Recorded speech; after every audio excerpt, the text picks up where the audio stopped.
नमस्कार, मैं हूं शिवेंद्र। आप देख रहे हैं द सीजी खबर।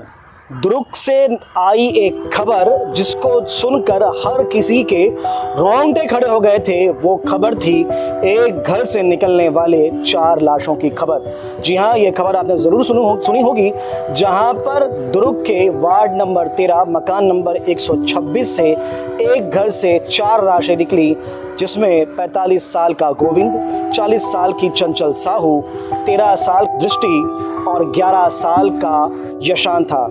पर आखिर ये खबर तो हमने सुनी, पर इस खबर के पीछे की इनसाइड स्टोरी क्या थी? आखिर क्या हुआ था उस घर में ऐसा जो एक दिन में घर से 4 लाशें निकली? किसने किसे मारा था? क्या सबने सुसाइड किया था या पिता ने सबको मारा था?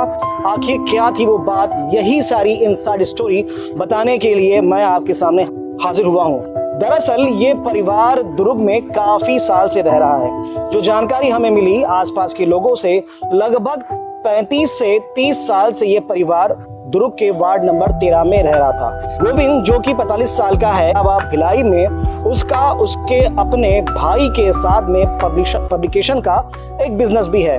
जो बातें सामने में पहले आ रही थी कि शायद जो एक कारण रहा इन मौतों का वो था आर्थिक स्थिति, पर ऐसा बिल्कुल भी नहीं है। जानकारी हमारे हाथ लगी, परिवार आर्थिक रूप से काफी मजबूत था।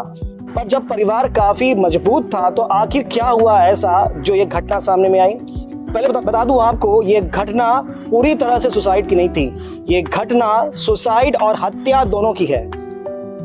माँ, जो कि चंचल साहू है, जिसकी उम्र लगभग 40 साल है, चंचल साहू ने ही अपने दोनों बेटे 13 साल की दृष्टा और 11 साल के यशांत की हत्या की थी। और हत्या भी किस प्रकार से की थी? तो जो बातें अब तक सामने में आई है, तो माँ ने अपने दोनों बेटों को शराब पिलाई, इसके अलावा नींद का इंजेक्शन दिया।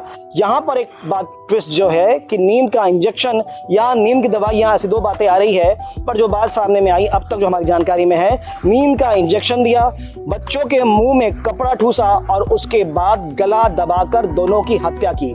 और उसके बाद माँ खुद फांसी पर झूल गई। पर आखिर ऐसा क्या हुआ था जो माँ, जो कि एक गृहिणी थी, जिसके लिए उसके 2 बच्चे ही उसकी दुनिया थे, उन्हीं 2 बच्चों की अपने ही हाथों उसने जान ले ली और साथ साथ में सुसाइड नोट में ये लिखा कि मैंने ही दुनिया में लाया था और मैं ही इनको ले जा रही हूँ। आखिर क्या हुआ था ऐसा? दरअसल चंचल साहू, जो कि उसका अभी का नाम है, दरअसल चंचल का नाम है चंचल चंद्राकर। जी हाँ, एक इंटरकास्ट मैरिज, एक लव मैरिज गोविंद के साथ में चंचल की हुई थी। चंचल मूलतः महासमुंद की रहने वाली है और एक छत्तीसगढ़ के बड़े रसूखदार राजनीतिक चंद्राकर परिवार से संबंध रखती थी चंचल। शादी के बाद में वो चंचल साहू हो गई। प्रेम विवाह किया था लगभग 14 साल पहले गोविंद से उसने शादी की थी। जो अरमान उसने सजाए थे कि शादी के बाद चूंकि उसने प्रेम विवाह किया था, उसका जीवन सुखमय रहेगा, पर ऐसा बिल्कुल भी नहीं हुआ था। जिस गोविंद पर उसने जिंदगी भर के लिए भरोसा किया था, गोविंद पर भरोसा करके अपने पूरे परिवार को, अपने माता पिता को तक छोड़ दिया था, गोविंद उसके भरोसे पर खरा नहीं उतरा। गोविंद चारित्रिक रूप से ठीक नहीं था। जैसा कि सुसाइड नोट में चंचल ने ये बात लिखी है कि वो जगह जगह मुंह मारता है, यानी वो चंचल के प्रति लॉयल नहीं था, अन्य जगह उसके कुछ संबंध भी थे। जो जांच में बातें सामने में आई है, गोविंद के पास में सऊदी का एक वीजा मिला है। बात ऐसी भी सामने में आई है, वो अपने शेयर मार्केट के बिजनेस के लिए दुबई भी जा चुका है। 2 से 3 माह वो दुबई में रह चुका है। पर फिलहाल बड़ा विषय ये कि चंचल के प्रति गोविंद लॉयल नहीं था, उसके अन्य जगह अनैतिक संबंध सामने में आ रहे थे। कई बार चंचल ने गोविंद को इन सब बातों के लिए समझाइश दी थी, समझाया था, कई बार बहस भी हुई थी, लड़ाइयाँ भी हुई थी, पर गोविंद राजी नहीं हो रहा था, गोविंद नहीं मान रहा था और उसकी सारी हरकतें इसी प्रकार से जारी थी। सुसाइड नोट में लिखी हुई एक बात सामने में आ रही है जिसकी हम पुष्टि नहीं करते। जो बातें सामने में आई है, चंचल ने ये बात भी कही है कि रोज रोज मरने से अच्छा है एक बार मर जाती हूँ। उसने ये भी लिखा है कि मैं अपने पति को इन सब कुछ के इस सारे कृत्य की सजा देना चाहती हूँ। तो इस प्रकार से पहले उसने अपने दोनों बच्चों की हत्या की, उसके बाद में अपने मुंह में कपड़ा ठूसा और जिस कमरे में, जिस पलंग पर, जिसको आप दृश्यों में देख रहे हैं, इसी पलंग पे यहाँ ऊपर लटके हुए पंखे पर चंचल ने अपनी हत्या कर ली, फांसी पर झूल गई। और संभवतः जब होश आया, जब ये पूरी घटना हो रही थी, इस दौरान गोविंद शराब पी रहा था और वो अंदर वाले रूम में था। और जब गोविंद ने सारे दृश्य को देखा तो संभवतः गोविंद भी इन सारी चीज़ों को देखकर फांसी पर झूल गया। पर ये जो बातें सामने अब तक आई है, इन सब बातों में कुछ ट्विस्ट है और कुछ बड़े प्रश्न खड़े होते हैं। वो प्रश्न ये है कि ये बात समझ में आती है कि चंचल ने आत्महत्या करते समय अपने मुंह में कपड़ा ठूसा। वो नहीं चाह रही थी कि कुछ तड़पने की और कुछ आवाज़ें उसके बाजू वाले रूम में परिवार के लोग सुने। पर गोविंद ने भी ऐसा ही क्यों किया?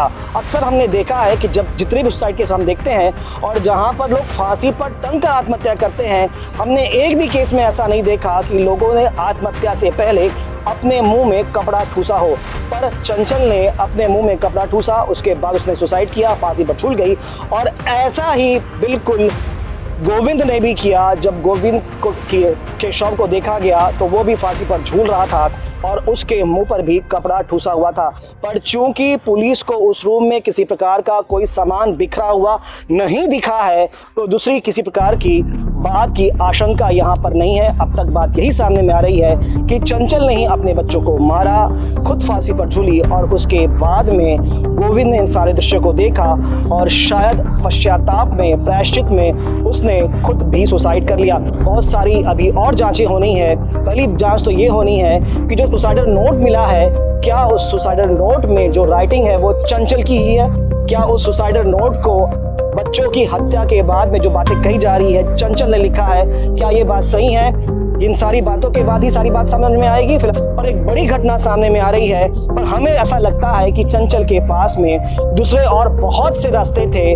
वो अपने बच्चों के जीवन को बचा सकती थी, वो अपने जीवन को बचा सकती थी। वो इतनी जब मजबूत थी, जब इतने साल से इन सारी बातों को झेल रही थी, तो वो परिवार से अलग हो जाती, अपने बच्चों को पालती।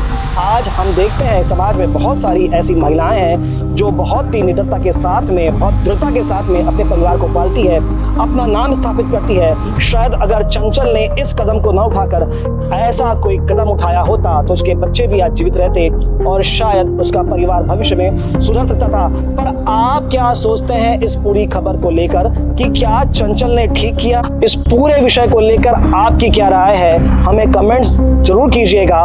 फिलहाल जो अपडेट हम तक पहुंचा उसके आधार पर हमने ये बातें आपको बताई है। अभी जांच जारी है। इस खबर में इतना ही। जो अपडेट होगा आप तक पहुंचाएंगे। खबरों के लिए बने रहें द सीजी खबर के साथ। धन्यवाद।